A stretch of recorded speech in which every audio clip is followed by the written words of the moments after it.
जय श्री राम। नमस्कार। मैं पंडित विष्णु उपाध्याय।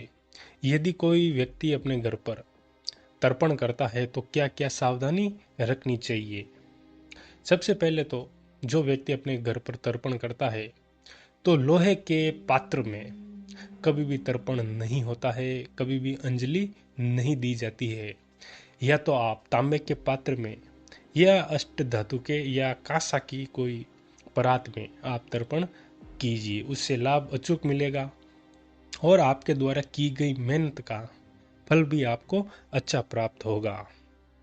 उसके बाद तर्पण करने से पहले जो व्यक्ति तर्पण करेगा वो सफेद वस्त्र अवश्य धारण करे और साथ में अपने कंधे पर सफेद वस्त्र अवश्य रखे, जिसे गमछा या रुमाल बोला जाता है।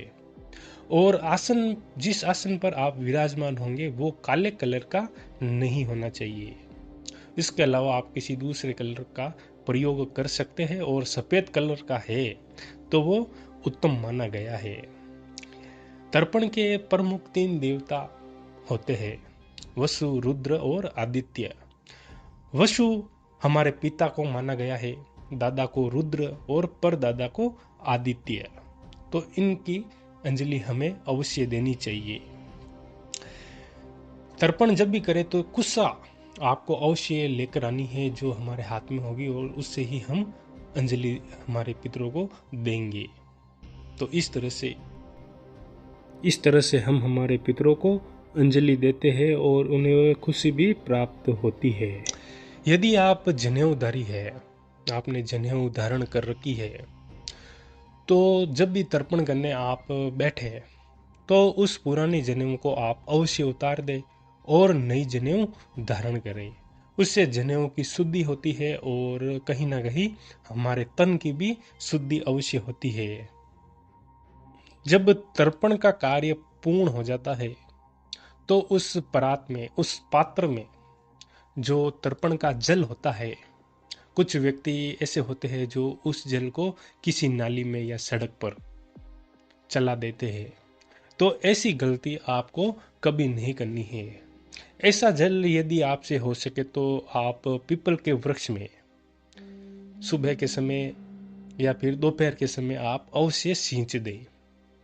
या फिर किसी नदी, बहती नदी या आपके गांव या शहर में कोई तालाब है पानी का, तो आप उसमें अवश्य प्रभावित कर दें। और जब आप उसे प्रभावित करेंगे तो दक्षिण मुखी होकर प्रभावित करें और हाथ जोड़कर अपने उन पितरों को अवश्य याद करें जिनके निर्मित आपने ये तर्पण किया है। अगर किसी परिवार में तर्पण हर रोज होता है तो उस घर की अगर किसी महिला को रजस्वला आया है तो वो इस कार्य से दूरी बनाकर अवश्य रखे और उस दिन घर पर तामसिक भोजन, नॉनवेज, मांस, अंडे, शराब, इनका कदापि प्रयोग ना करें। यदि किसी के पितर सात्विक है और वो व्यक्ति तामसिक तरीके से जीवन जीता है तो वो अपने पितरों को प्रश्न करने के लिए कितने भी उपाय करता है तो उनका लाभ ऐसे व्यक्ति को प्राप्त नहीं होता।